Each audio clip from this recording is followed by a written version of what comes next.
Assalamualaikum warahmatullahi wabarakatuh.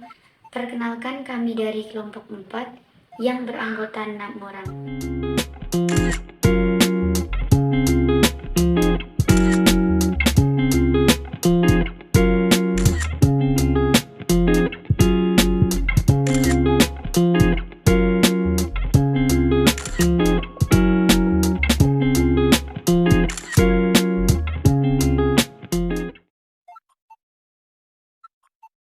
Di sini kami akan menjelaskan tentang laut, pedalaman, dan perairan kepulauan. Klasifikasi wilayah laut.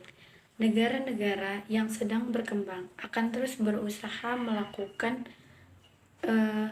penguasaan atas wilayah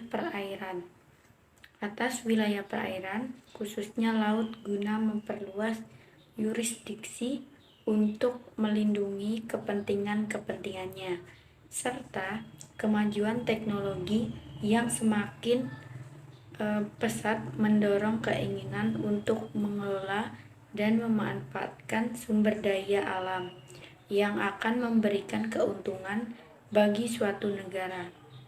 Oleh sebab itu, untuk mengimplementasikan keinginan dan mengatur kepentingan semua negara-negara internasional agar tidak terjadinya tumpang tindih antar kepentingan tersebut, maka diadakanlah konvensi mengenai hukum laut internasional yang dimana telah berhasil melakukan atau dilaksanakannya konvensi hukum laut oleh Perserikatan Bangsa-Bangsa pada tahun 1982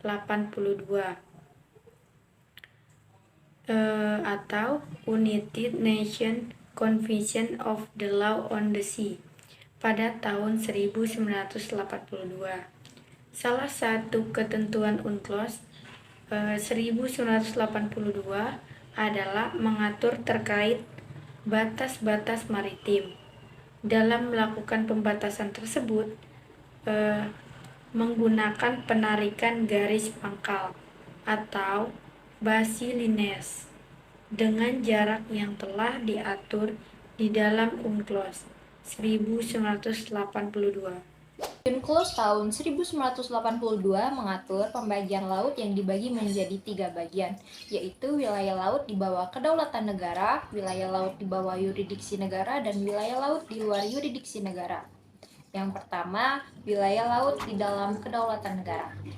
Wilayah laut yang berada di dalam kedaulatan suatu negara adalah bagian laut di mana negara tersebut mempunyai hak penuh dalam wilayah tersebut dan mempunyai wewenang tertinggi untuk menguasai wilayah tersebut.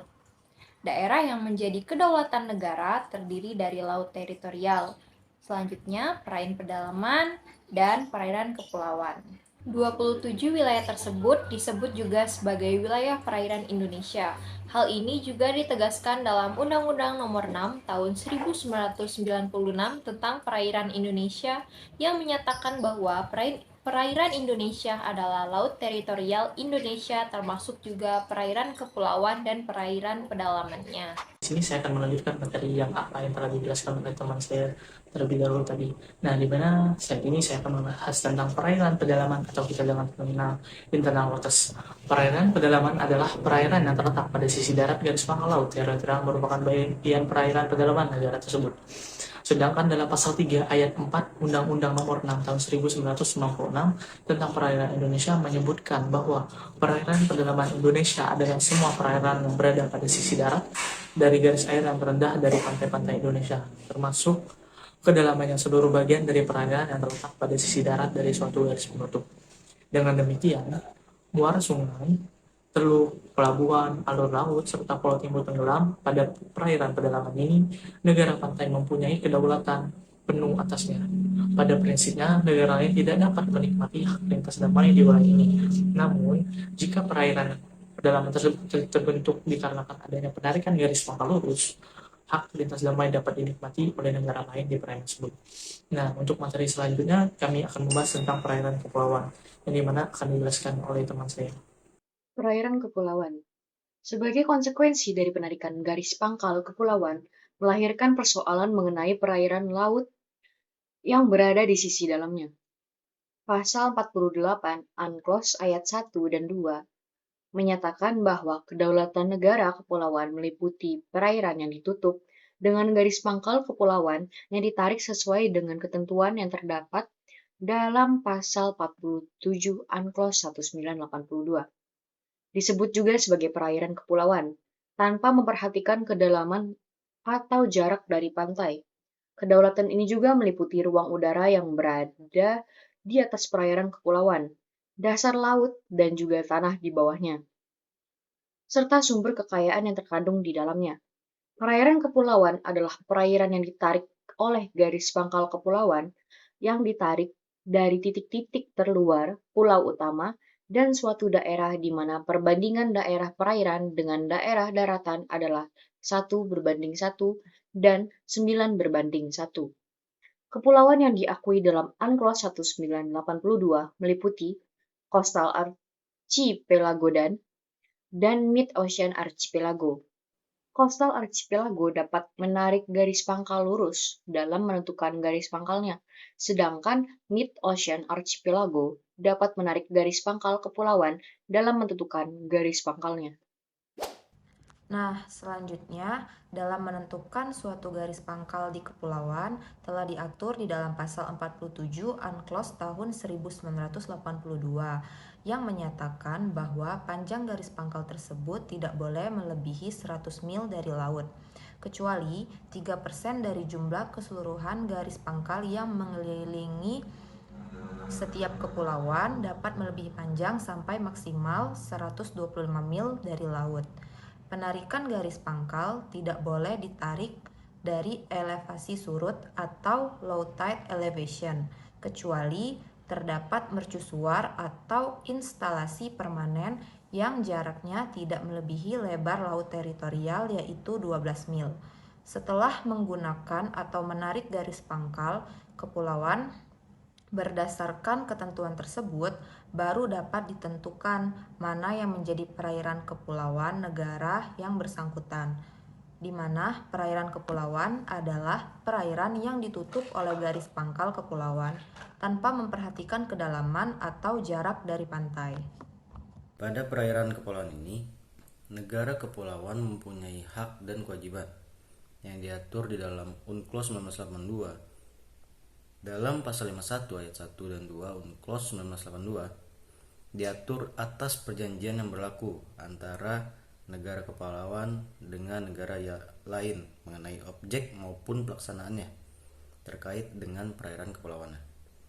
Sebagai contoh dari perjanjian yang dimaksud ialah berupa perjanjian kerjasama terkait perjanjian tentang penangkapan ikan dan sumber daya hayati lainnya, serta penelitian ilmiah kelautan.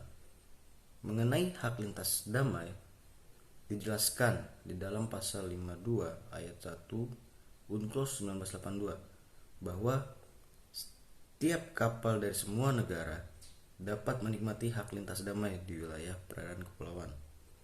Namun, jika kondisi mengharuskan seperti halnya dalam melindungi keamanan, negara kepulauan dapat menolak atau menunda sementara waktu untuk hak lintas damai tersebut di daerah atau area-area tertentu di perairan kepulauannya. Penolakan atau penundaan ini berlaku bagi semua kapal, jadi tidak boleh dilakukan secara diskriminatif. Di samping itu, di perairan kepulauan juga terdapat hak alur laut kepulauan yang diatur pada pasal 53 ayat 1 sampai 2 UNCLOS 1982. Jadi, kesimpulan yang bisa diambil adalah negara-negara yang sedang berkembang saat ini akan terus berusaha melakukan penguasaan atas wilayah perairan khususnya laut guna perluasan yurisdiksi untuk melindungi kepentingan-kepentingannya. Karena perkembangan negara itu ialah diatur dan ditentukan itu dalam UNCLOS 1982 adalah tentang mengatur terkait batas-batas maritim ataupun laut. Di dalam UNCLOS 1982 terdapat 3 pembagian laut. 1. Wilayah laut di dalam kedaulatan negara.